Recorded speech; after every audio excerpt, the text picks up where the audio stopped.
Kalau kita sudah lurus, ilmu mencahayai hidup kita akan dapat wiryo, kehormatan, keluhuran, bahkan mungkin kekuasaan. Kenapa dapat kekuasaan? Karena orang akan percaya pada kita. Orang akan kekuasaan itu mungkin status. Orang akan melihat ketinggian kita tanpa harus kita pamer ketinggian.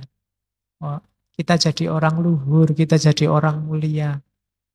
Dan kita juga punya arto. Arto itu kita akan dapat alat, dapat sarana, tidak harus uang. Meskipun arti letterlocknya uang, tapi maksudnya sarana, media untuk mewujudkan keinginan kita.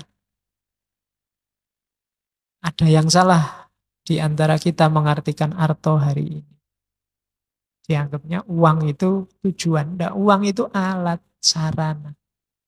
Kalau ada orang tujuan hidupnya mengumpulkan uang yang banyak, itu orang yang sangat tidak pinter. Karena uang itu hanya sarana untuk mewujudkan yang kamu inginkan. Jangan berhenti di uang, rugi. Kalau tiap hari kan banyak sekarang orang ribut gaji naik, ribut menuntut tingkat kesejahteraan, maksudnya bayarannya naik. Rugi kalau berhenti di situ. Karena uangnya itu, gaji naik itu kan cuma alat. Alat untuk kesejahteraan. Jangan berhenti di sana. Tidak serta-merta ketika gajimu naik, hidupmu terus tentrem. Kemarin ada penelitian itu, guru-guru di kabupaten tertentu itu sekarang tingkat perceraiannya tinggi. Gara-gara dapat sertifikasi guru. Duitnya oke. Karena duitnya banyak, mulai mikir macem-macem. Termasuk selingkuh.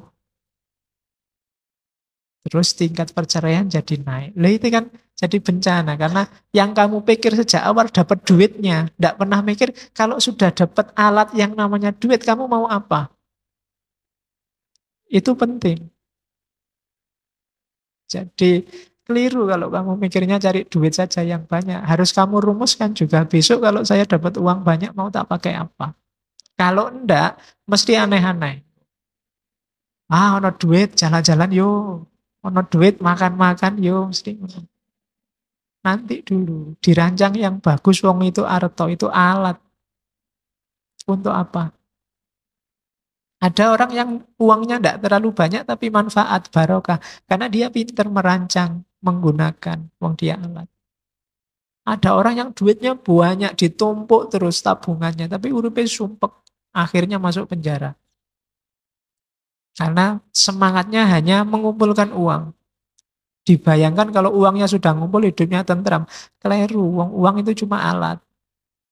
Alat yang sama kayak cangkul. Kalau cangkulnya tidak kamu gerakkan, tidak kamu pakai buat macul, ya kamu tidak panen. Kayak uang yang ditumpuk terus sampai banyak. Tapi tidak dipikir besok buat apa. Itu yang bikin kadang-kadang orang tuanya meninggal, gegeran rebutan warisan. Karena tidak dirancang dengan baik sejak awal. Dan yang ketiga pasti winasis, kepandaian, kewaskitaan. Hidup ini kalau kita tidak punya tiga hal itu, tidak punya wirjo, tidak punya arto, tidak winasis, kalamun kongsi, sepi, soko wilangan tetelu, telas tilasing janmo, aji godong jati aking, temah popo papariman, mulan doro. Jadi, kalau ketiganya kita tidak punya, tidak ada artinya kita jadi manusia, derajat kita rendah.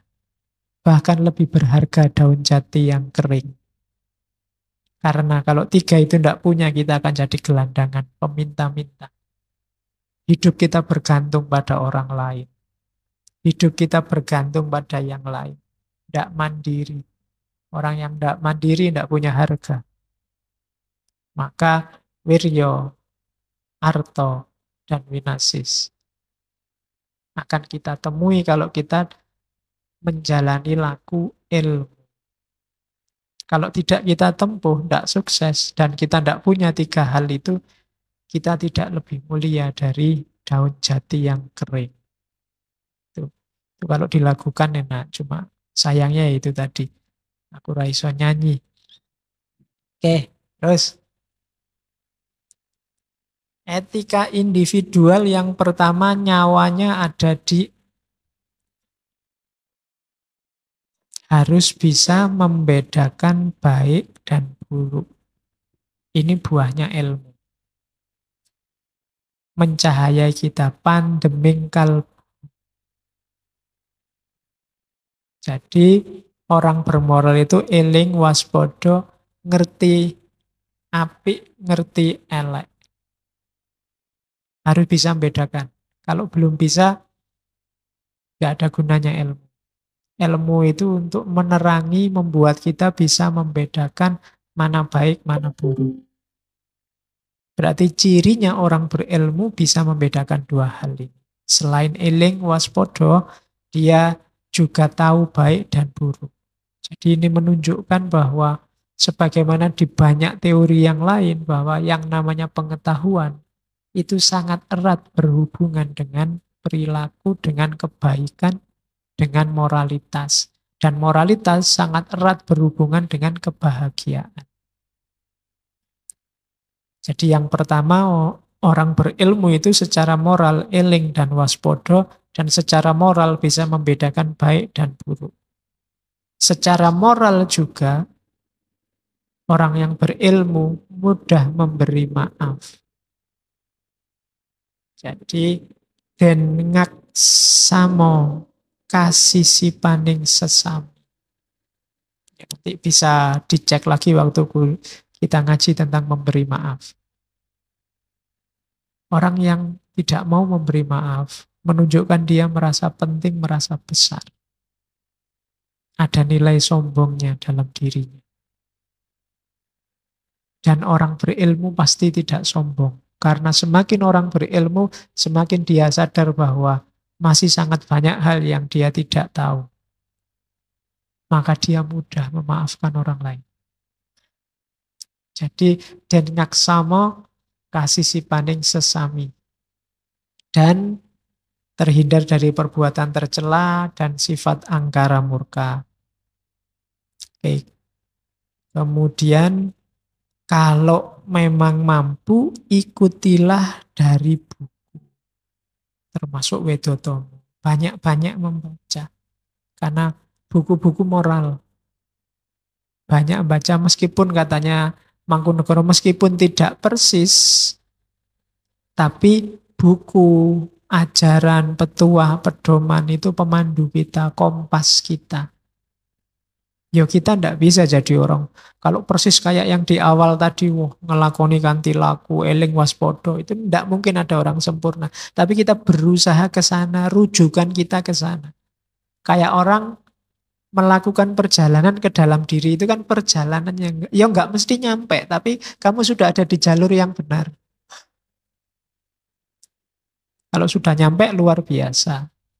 Jadi ikuti semua ideal tadi dari buku-buku, dari petuah-petuah untuk kita jadi manusia yang mulia, manusia utama.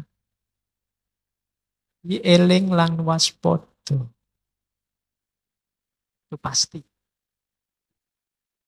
Jadi eling itu bukan rindu ya, eling itu bukan ingat. Tidak semata-mata ingat, tapi bisa sadar dan mengambil pelajaran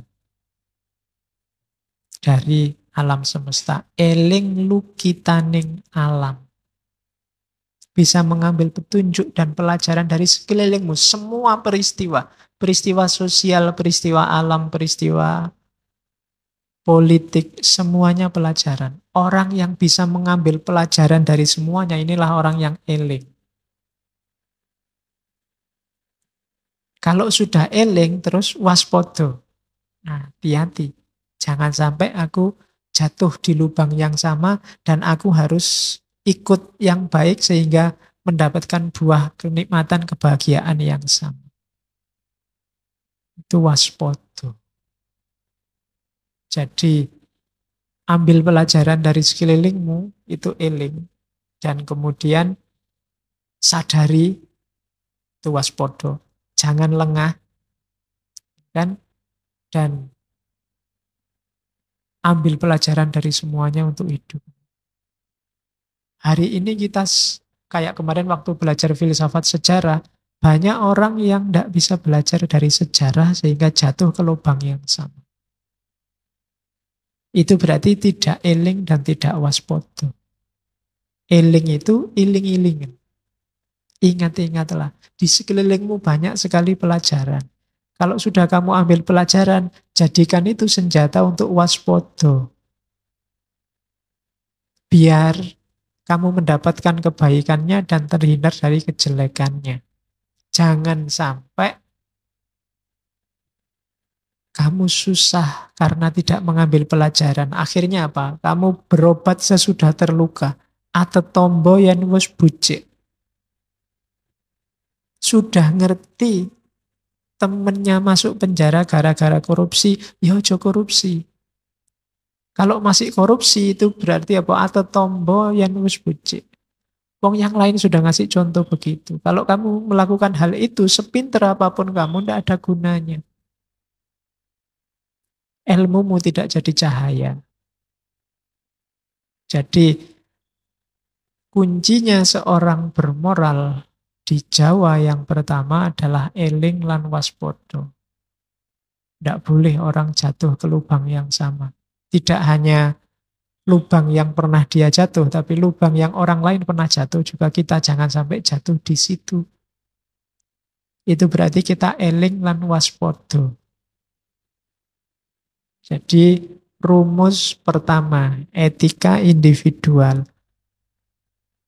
Dan selain milih kebaikan juga menghindar dari kejahatan. Cirinya apa sih orang yang ditelan angkara murka itu? Adalah kareme anguwus-uwus uwo setan ono mung janjine muring-muring. Salah satunya cirinya itu yang saya ambil. Yang hari ini sering kita lihat. Sukanya marah-marah mencaci maki. Isinya ndak ada. Sing penting nesu. Amung janjine muring-muring. Uwo setan ono. Hari ini banyak orang yang asal marah. Gara-gara temennya marah, dia ikut-ikutan marah. Kayak orang demo itu loh. Gantian marah ke atas panggung. Kenapa? Temennya marah, dia ikut marah.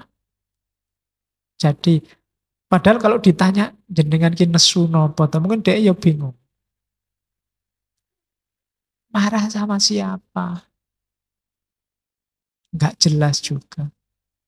Marah tentang apa? Titik salahnya di mana? Kadang juga enggak jelas, yang penting teriak-teriak. Uwo setan ono. Pokoknya pinginnya bengok-bengok, nesu-nesu. Ada yang, itu cirinya orang tadi. Tidak pinter, tidak bisa mengendalikan diri. Oke. Terus, sekarang etika sosial. Kalau ini etika ketika berhubungan dengan orang lain. Angkit, ajur, ajer.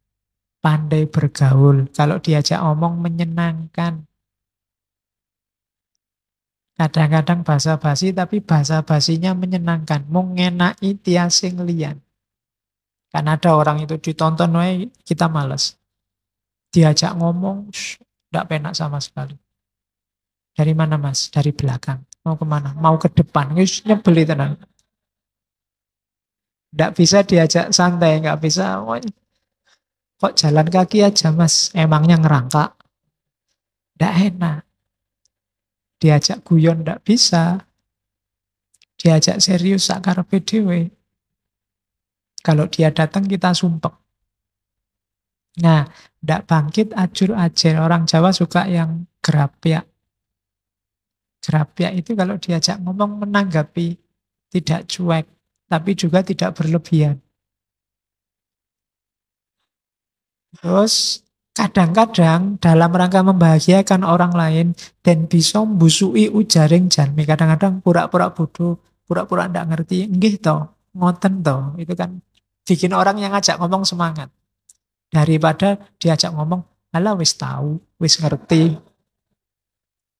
Ya kan? Kadang-kadang kan kamu gitu aja. Alah wis ngerti, wis rasa diteruski. Wis tahu. Itu kan tidak enak. Kadang-kadang kamu harus pura-pura. Oh iya toh, baru tahu saya padahal ya wis ngerti. Itu kan lebih menyenangkan orang kayak gini. Bisa mengambil hati. Oke. Kemudian jangan berperilaku kayak orang dulu. Tadi sudah disebut ya, sombong, ingin dipuji, tidak mau kalah, meremehkan orang lain. Ini di banyak ajaran moral sudah disebut. Nyawanya, sumbernya perbuatan jelek itu merasa besar, merasa tinggi, merasa sudah bisa. Harus sopan. Jangan gonyak-ganyok, ngeling semi. Gonyak-ganyok, ngeling semi itu perilakunya tidak sopan, membuat malu. Di Jawa konsep malu itu luar biasa. Kalau kamu sudah disebut orang duwe isin, itu kiamat duniamu. Kamu sudah tidak dianggap manusia dewasa. Jadi tidak, hati-hati, jangan melakukan sesuatu yang memalukan. Biasanya hal-hal yang tidak sopan. Dan itu nanti kalau belajar etiket Jawa, sangat banyak hal. Hati-hati benar orang Jawa untuk tidak membuat malu. Mulai cara makan, cara minum, cara ngomong, cara lewat, cara. Ada rumusnya sendiri. Untuk tidak apa? Tidak memalukan. Ngomong aja kan ada levelnya. Mau nguku, mau kromo inggil. Itu yang bikin siswa-siswa hari ini stres itu. Belajar bahasa Jawa. Gitu kan. Tapi enggak. Karena memang di Jawa konsep malu itu luar biasa. Dan enggak boleh gugu karepe priyangga. Enggak boleh sak karepe dhewe. Apa-apa dipikir dulu, dipertimbangkan. Jangan mabuk pujian. Tempatkan diri. Patuhi tatanan negara. Angger-anggering keprabon. Oke, terus saya agak cepat. Setengah 10. Perilaku kita di hadapan Tuhan. Nanti ada 4 cara kita. Sembah rogo, sembah cipto, ada sembah jiwa, dan yang keempat sembah rasa. Sembah ini jangan selalu diartikan sholat sembahyang ya. Itu bikin orang salah paham, dianggap wah wong Jawa bid'ah kabeh sini. Enggak, sembah itu ya mungkin nanti yang sholat disebut sembahyang. Sembah itu kan menyembah, yang itu Tuhan. Sembahyang itu menyembah Tuhan. Hidup kita itu isinya sembah semua. Sembah itu persembahan untuk Tuhan. Ya ada yang formal kayak sholat, ada yang ngaji kita ini termasuk sembah. Kita persembahkan untuk Tuhan. Karena kalau ada yang tidak sembah untuk Tuhan, tidak dipersembahkan untuk Tuhan, ya hidup kita sia-sia. Wong inna lillahi wa inna ilaihi roji'un. Inna sholati wa nusuki wa mahyaya wa mamati lillahi rabbil alamin. Sholatku, ibadahku, hidupku, semuanya persembahan untuk Tuhan, maka lakukan yang terbaik. Kalau sedang belajar, belajar sekeras-kerasnya. Kamu sedang mempersembahkan sesuatu untuk Tuhan. Kalau kamu sedang ngaji, ngaji seserius mungkin. Kamu sedang mempersembahkan sesuatu untuk Tuhan. Kalau makan juga makan yang serius. Jangan disambi macam-macam yang menghilangkan nilai sakralnya makan. Karena kamu sedang mempersembahkan sesuatu untuk Tuhan. Dalam Islam segala hal kan ibadah. Nah, ada level etisnya di hadapan Tuhan. Yang pertama namanya sembah rogo. Sembah rogo ini yang sholat lahir yang kita lihat. Jadi sholat 5 waktu. Fisik sifatnya. Wudunya pakai air. Cuma ini langkah paling awal. Kalau bahasanya di Wedotomo, sembah raga muniku, pakartining wong amagang laku.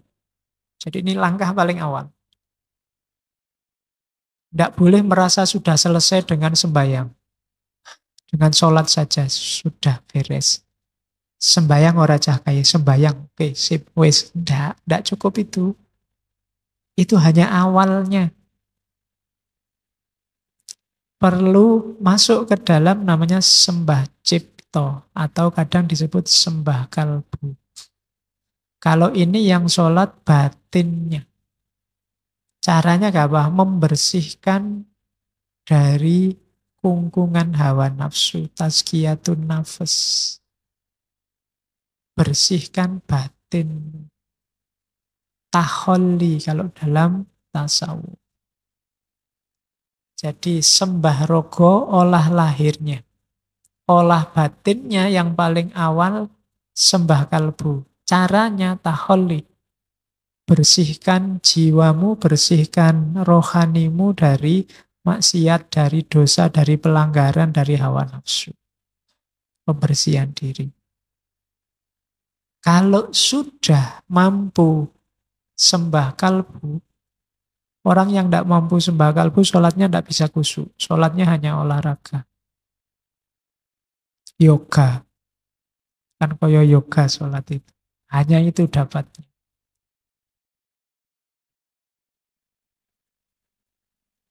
Terus, naik lebih dalam lagi ada namanya sholat hakikat atau orang Jawa, Syekh Siti Jenar memperkenalkannya dengan istilah sholat daim. Sholat daim itu sembah rasa. Ini level selanjutnya dari sholat torek. Kalau tadi sholat torek itu membersihkan diri. Kalau sholat daim ini dirinya sudah bersih, sekarang diisi terus-menerus dengan yang baik-baik. Cara bersucinya dengan zuhud. Zuhud itu berarti tidak terlalu memasukkan variabel dunia dalam hidup. Jadi orang yang masuk ke level sholat daim itu khusyuknya nggak cuma di sholat, tapi dalam hidup sehari-hari. Itu ada penjelasan. Orang Jawa menyebut apa? Khusyuk itu sinonim dengan kata-kata lerem. Lerem itu sudah mengendap, sudah tenang, sudah mantap, tidak bisa goncang-goncang lagi, sudah stabil. Jadi orang yang sholat daim itu berarti orang yang tiap detik kehidupannya itu kekhusyukan. Bukan kok sholat terus-menerus. Bukan tidak syariat terus batinnya sholat terus. Ya syariat, ya torekot. Tapi berlanjut terus dalam hidupnya itulah sholat daim. Kesadarannya selalu kesadaran Allah, tidak pernah putus. Menjauhkan diri dari perbuatan jelek dan mengisi dengan perbuatan baik dengan landasan kesadaran bahwa Allah selalu ada, menyertai. Dasarnya tadi kan syahadat. Oke. Hasilnya apa? Ketenangan, keteguhan, tidak mungkin was-was, tidak mungkin khawatir. Makomnya aulia, la khaufun alaihim walahum yahzanun. Kalau kita masih sering gelisah, masih sering was-was, sering khawatir oleh apapun, berarti belum masuk ke ranah sholat daim. Orang yang masuk ke makom sholat daim ini, day to day, detik per detik, hidupnya selalu bareng Allah. Namanya sembah rasa, sembah rasa. Jadi rasa hidupnya, cita rasa hidupnya itu sudah cita rasa Allah. Itu namanya sholat daim. Kalau sholat daim, Tidak berwaktu lagi sudah. Sudah terus-menerus. Inilah sholat yang dibawa dalam kehidupan nyata. Bukan sholat yang hanya di dalam masjid, keluar masjid kumat. Seperti semula. Ya. Sembah jiwa. Sembah jiwa itu tahalli. Meletakkan dalam diri kita hal-hal yang baik. Ya termasuk meletakkan Allah, meletakkan segala kebaikan moral dalam diri kita. Orangnya harus iling waspodo. Orientasinya hanya pada Allah. Setiap detak jantung dan desah nafasnya adalah zikir. Hanya Allah saja yang ada dalam hidupnya. Itu sembah jiwa. Jiwa lebih dalam dibandingkan kalbu. Kemarin di Ibnu Miskaweh, kan lapisan luar mental itu kan yang kalbu itu, terus masuk lagi ada ruh. Jiwa itu kan bahasa Arabnya ruh. Jadi menghidupkan lagi rohanimu dengan Allah setelah tadi terhalangi oleh nafsu. Sembah jiwa. Kalau sudah bisa sembah jiwa, sudah bisa hidupmu isinya sepenuhnya, orientasinya hanya Allah saja. Tahalli ada level keempat, tajalli. Sembah rasa. Ini mirip makrifat kalau dalam tasawuf. Kamu akan menemukan hakikat. Kamu akan menyadari rahasia terdalam hidup ini. Dan kalau sudah nyampe sembah rasa, itu kamu sudah nyambung langsung sama Allah. Mursidmu juga sudah tidak ikut-ikut lagi. Jadi itu level paling tinggi. Step-step, makom-makom yang harus dilalui oleh seorang manusia dalam rangka ilaihi roji'un. Kalau sudah sembah rasa, kamu sudah ketemu. Sudah ketemu sudah ketemu Allah. Jadi rogo, kalbu, kemudian jiwa, dan yang keempat rasa. Jadi totalitas hidup kita isinya hanya Allah. Itu etika di hadapan Tuhan. Ada quotes menarik tentang herd mentality ini dari filosof yang dulu juga pernah kita bahas, Arthur Schopenhauer. Kata dia, kita mengorbankan 3/4 dari diri kita untuk jadi seperti orang lain. Nah, kita tidak menerima diri kita apa adanya, tapi kita modif diri kita dengan parameter orang lain. Apa ndak boleh Pak saya bergaya, bermode? Boleh, tapi ya sesuai idealmu saja. Jangan menggadaikan dirimu dengan bersandar pada pikirannya orang. Jadi kita jarang sepenuhnya jadi diri kita selalu ngambil benchmark orang lain. Makanya kata Schopenhauer, kita mengorbankan 3/4-nya. Berarti yang otentik dari diri kita tinggal 1/4-nya. Ya entah dalam hal apa, tapi ini menunjukkan kita memang tenggelam. Kita tidak unik, tidak mengaktualkan apa yang kita inginkan. Bahkan kata Einstein, saya kutip itu, terkenal sekali quote dari beliau, hanya sedikit orang yang melihat dengan mata kepala sendiri dan merasakan dengan hati sendiri. Kamu tidak berani melihat sendiri, tidak berani merasakan sendiri. Temanmu yang satu bilang, wah ngaji filsafat itu asik loh. Yang sini, iya enak sekali loh. 3, 4, 5 temanmu bilang begitu. Kamu sebenarnya mau bilang, tidak enak, bosen saya, ngantuk saya. Kamu tidak berani. Wah kalau nanti saya bilang seperti itu, jangan-jangan teman-teman ngambek saya, wah katrok kamu, deso kamu, berarti kamu SDM rendah kamu. Jadi kamu takut. Kamu takut digituin, makanya kamu terus tidak berani bilang. Terus begitu kamu ditanya gimana menurutmu? Iya hebat kok, luar biasa kok. Karena kamu tidak berani bilang apa adanya. Jadi kritiknya Einstein, kita jarang mau melihat dengan mata kita sendiri, merasakan dengan hati kita sendiri. Kita gadaikan mata dan hati kita ke kelompok kita, teman-teman kita, orang-orang di sekitar kita. Itulah situasi kita hari ini. Banyak. Kita tidak bisa jadi diri kita sendiri. Padahal semua yang kita lakukan nanti kita pertanggungjawabkan sendiri. Kalau bahasa Al-Quran kan wala taziru waziratun wizra ukhra. Jadi setiap orang membawa bebannya sendiri-sendiri, dia tidak akan menanggung bebannya orang lain. Sementara kita harus menanggung beban kelakuan kita, perilaku kita, yang itu sebenarnya bukan kita. Hanya niru orang lain. Bayangkan pahitnya, saya sering mengilustrasikan begini. Kalau kalian ikut petunjuknya orang, kemudian tersesat, itu kan pahitnya luar biasa, mangkelnya luar biasa. Sudah tidak berinisiatif, hanya ikut-ikutan, itu pun tersesat. Tapi seandainya kalian jalan sendirilah, bismillah semoga nyampe, ternyata tersesat. Itu kan mungkin ya kecewa, tapi kecewanya tidak sebesar ketika kalian sudah pasrah, sudah percaya, ternyata juga masih disesatkan. Nah, itu pentingnya kita jadi diri kita sendiri.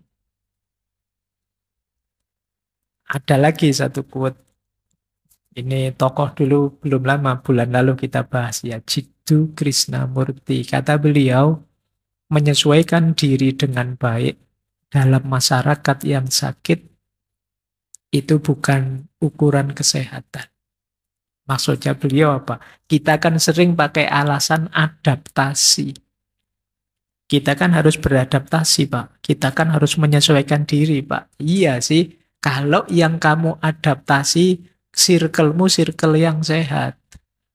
Masyarakatmu masyarakat yang memang baik. Tapi kalau kelompokmu kelompok yang negatif, kalau temenmu toksik semua, lah ngapain kamu beradaptasi? Pak, teman saya itu Pak, grup cerewet semua Pak. Kalau enggak cerewet, enggak dianggap circle-nya. Berarti kan saya harus latihan cerewet toh Pak. Nah, ini yang maksudnya Krishnamurti. Menyesuaikan diri dengan baik dengan masyarakat yang sakit, itu namanya bukan ukuran kesehatan. Jadi iya adaptasi ya adaptasi, menyesuaikan diri ya menyesuaikan diri. Tapi perhatikan juga kalian beradaptasi pada apa? Menyesuaikan diri untuk apa? Pak, anak muda hari ini itu kalau terlalu soleh itu rasanya ndak update Pak.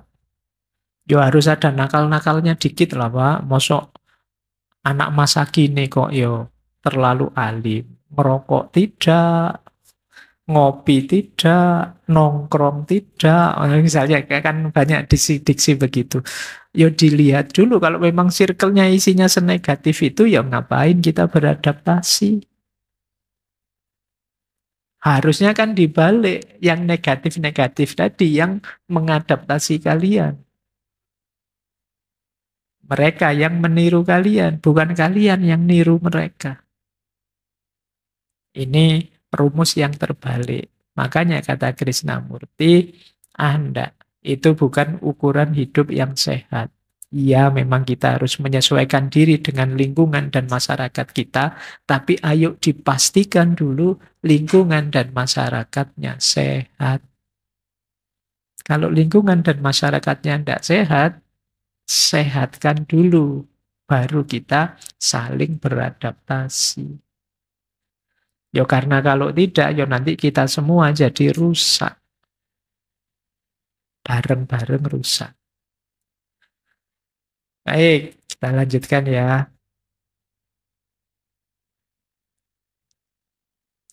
Nah,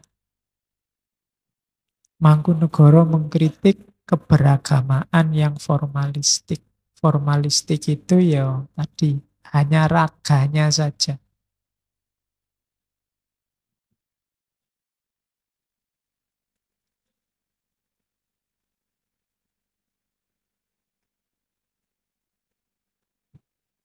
Niru Nabi iya, tapi fisiknya saja dan untuk pamer.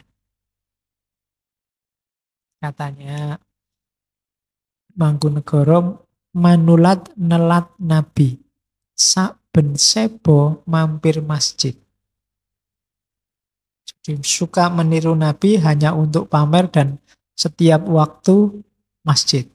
Yo, maksudnya bukan takmir loh ya.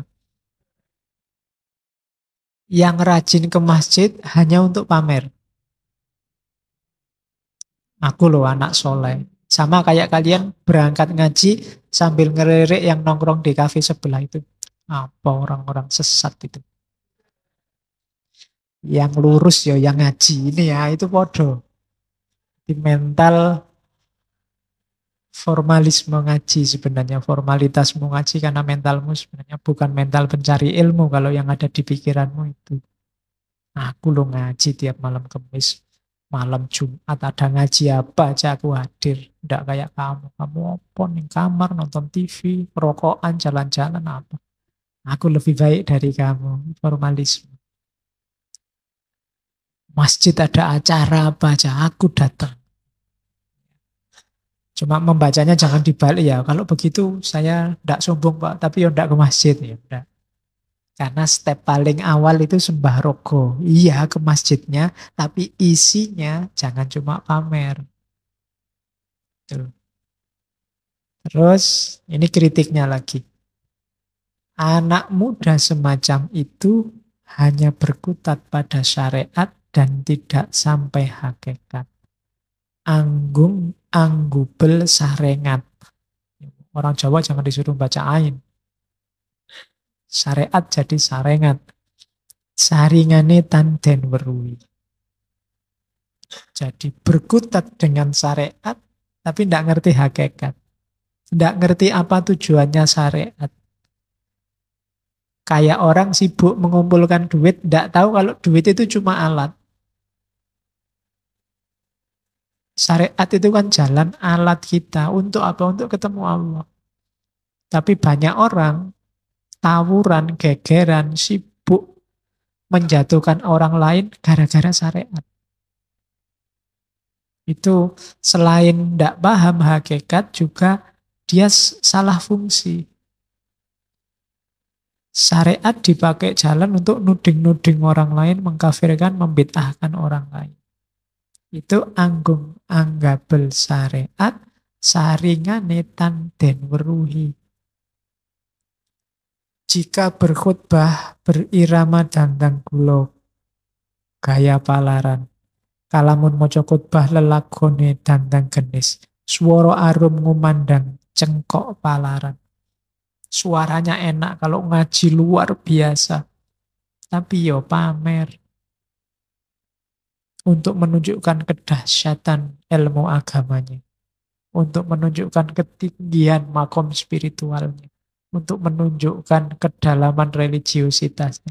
Cuma pamer. Padahal katanya Mangkunegara, kok beragama biasa-biasa belak wis cukup. Padahal satidik wae wis cukup.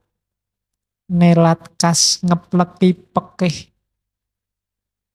Jangan bersemangat niru ahli fikih. Wong kita itu makome umat, makome rakyat, yo rakyat saja lah, ndak usah gaya kayak ahli fikih. Wong kita ngaji masih ngejah ikut-ikutan mengharamkan. Ikut-ikutan membid'ahkan orang lain. Ndak, kita bukan ahli fikih. Wis biasa wae beragama untuk kepentingan batin kita. Ndak usah berlagak kayak yang ahli fikih sudah ada. Kamu nggak usah ikut-ikutan. Nanti ahli fikih harus ngerti dewe. Kan sekarang banyak ahli fikih dadaan. Ya kan? Tiba-tiba kuliahnya apa, ndak lulus-lulus. Begitu nulis neng medsos isinya memfatwakan kafir, memfatwakan haram lah. Ahli fikih dadaan. Ndak usah gaya kayak ahli fikih. Bukan mufti. Jadi beragama biasa saja.